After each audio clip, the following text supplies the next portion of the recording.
धूल से भरी पुरानी फाइल्स, कुछ क्लासिफाइड दस्तावेज और दशकों से छुपे हुए गहरे राज।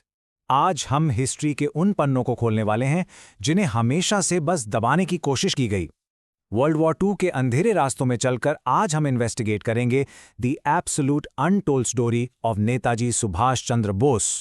In the name of God, I take this sacred oath that to liberate India, I, Subhash Chandra Bose, will continue this sacred war of freedom till the last breath of my life. एक पल रुकिए और इन शब्दों के heavy वजन को महसूस कीजिए। ये कोई नॉर्मल पॉलिटिकल रेटोरिक नहीं था। ये दुनिया के सबसे ताकतवर एम्पायर के खिलाफ एक खून का वादा था। Section 1 the legend of Netaji. आखिर कौन थे वो इंसान जिन्होंने पूरे ब्रिटिश एम्पायर को हिलाकर रख दिया था? Section 2 The split between Gandhi and Netaji. देखिए, दोनों लीडर्स का अल्टीमेट मकसद तो बिल्कुल एक था, आज़ादी, पर उनके रास्ते वो एक दूसरे से बिल्कुल अलग थे। एक तरफ थी महात्मा गांधी की स्ट्रैटेजी, बिल्कुल नॉन वायलेंट सिविल डिसोबीडियंस और इंटरनल रेजिस्टेंस। दूसरी तरफ नेताजी का क्लियर मानना था कि आज़ादी मांगने से नहीं, छीनने से मिलेगी। उन्होंने प्रैक्टिकली आर्म्ड इंटरनेशनल अलायंसेस बनाए, डायरेक्टली एक्सेस पावर्स के साथ मिलकर। उनका बिलीव बहुत सिंपल और बोल्ड था, Britain's peril is India's opportunity.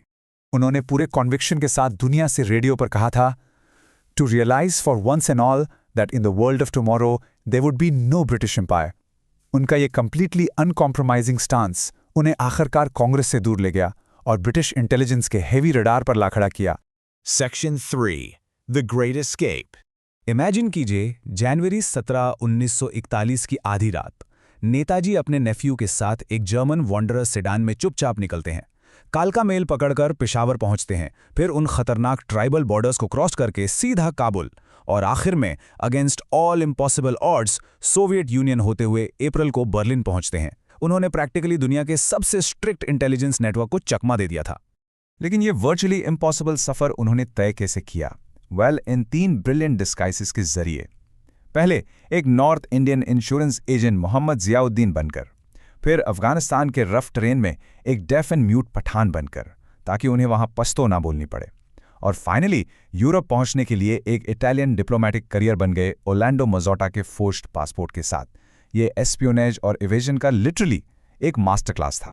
Section 4 The Rise of Azad Hind Fauj. Fast forward to फरवरी 1943। नेताजी एक जर्मन U-180 सबमरीन बोर्ड करते हैं। एलाइड शिप से बचते हुए और डेप्थ चार्जेस के लगातार खतरे के बीच वो एक छोटी सी रबर राफ्ट यूज करके रफ समुंदर में जर्मन से जापानीज I-29 सबमरीन में मिड ओशन ट्रांसफर करते हैं। पता है, पूरे वर्ल्ड वॉर II के दौरान ये अकेला civilian submarine to submarine transfer था। नेताजी की हिम्मत की सच में कोई हद नहीं थी। एशिया पहुंचकर जब उन्होंने INA की कमान संभाली तो उनका यूनिफाइंग विजन देखे। उन्होंने अपने रेजिमेंट्स के नाम गांधी, नेहरू और आज़ाद के नाम पर रखे, वही लोग जिनसे उनके प्रोफाउंड पॉलिटिकल डिफरेंसेस थे। और उनकी रानी ऑफ झांसी रेजिमेंट, वो एक ऑल वुमेन कॉम्बैट यूनिट थी जो उस वक्त के हिसाब से way ahead of its time थी।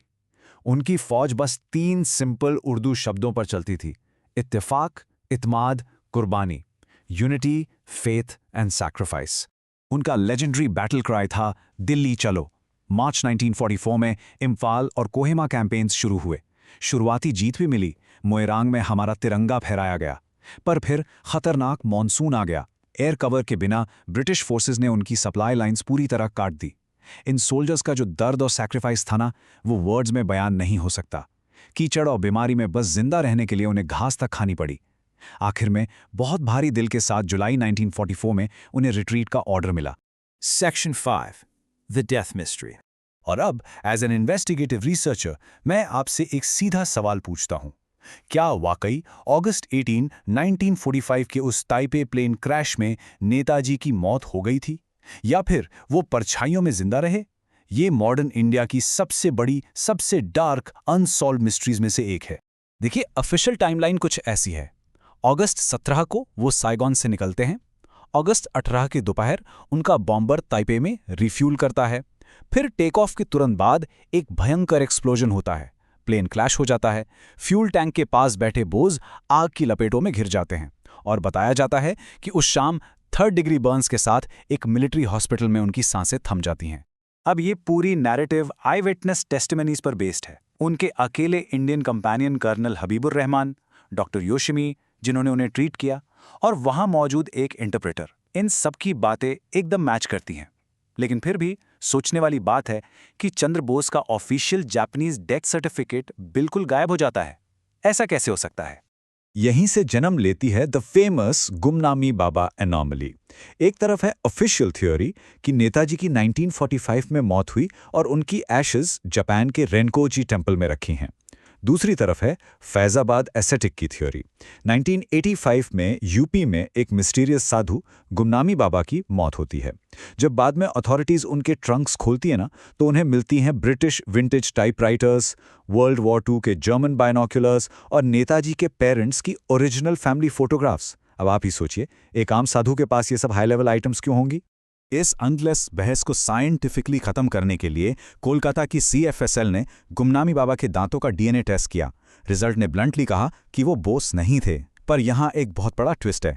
जेनेटिक टेस्ट वेरीफाई करने के लिए इलेक्ट्रोफोरोग्राम यानी जो रॉ डेटा सीक्वेंस होता है वो सबसे ज़रूरी होता है। और एक RTI क्वेरी ने चौंका देने वाला खुलासा किया कि CFSL ने एडमिट किया कि इस केस का electrophorogram report simply not available है। The crucial raw data is just missing. Unbelievable, right? Section 6 reopen our history. लेकिन इन सब मिस्ट्रीज के बीच एक एब्सोल्यूट ट्रूथ है जो कोई भी मिसिंग फाइल कभी मिटा नहीं सकती। नेताजी और उनकी आज़ाद हिंद फौज की इमेंस सैक्रिफाइस ने एक्चुअली ब्रिटिश एम्पायर की नींव हिलाकर रख दी थी। जब ब्रिटिश ने रेड फोर्ट में INA सोल्जर्स पर ट्रीजन का ट्रायल चलाया ना, तो पूरा हिंदुस्तान गुस्से से उबल पड़ा। इस इंसिडेंट ने ब्रिटिश इंडियन मिलिट्री की लॉयल्टी पूरी तरह तोड़ दी। Regardless of what actually happened to him, Netaji के एक्शंस ने हमारी आज़ादी के दिन को एक्सपोनेंशियली करीब ला दिया था। ताइपे के उस हॉस्पिटल बेड पर कर्नल हबीबुर रहमान को कहे गए उनके आखिरी शब्द थे, हिंदुस्तान आज़ाद होगा, उसको कोई गुलाम नहीं रख सकता। वो मौत की नींद सो गए या शायद शैडोज में गायब हो गए, ये डीपली जानते हुए कि उनकी जिंदगी का पेट्रियाटिक मकसद पूरा हो चुका था। तो आज इन फाइल्स को वापस बंद करते वक्त मैं आपको एक आखिरी चुभते हुए सवाल के साथ छोड़ता हूं। क्या वो मिसिंग DNA डेटा, वो अनवेरिफाइड एशेज और गुमनामी बाबा की वो अजीब आर्टिफैक्ट्स, क्या ये सब एक ऐसा सच छुपाते हैं जिसे मानने के लिए हमारी हिस्ट्री आज भी तैयार नहीं है? आपको क्या लगता है नेताजी के साथ एक्चुअली क्या हुआ था? मुझे अपने थॉट्स कमेंट्स में ज़रूर बताइए। अगर आप मेरे साथ इन डीप आर्काइव्स में ऐसी और तहकीकात करना चाहते हैं तो इस एक्सप्लेनर को लाइक, शेयर और सब्सक्राइब करें ताकि हम एक साथ हिस्ट्री की और भी दफन सच्चाइयों को अनर्थ कर सकें। सवाल पूछना कभी मत छोड़िए। This has been decode India. सच की तलाश हमेशा जारी रखिए।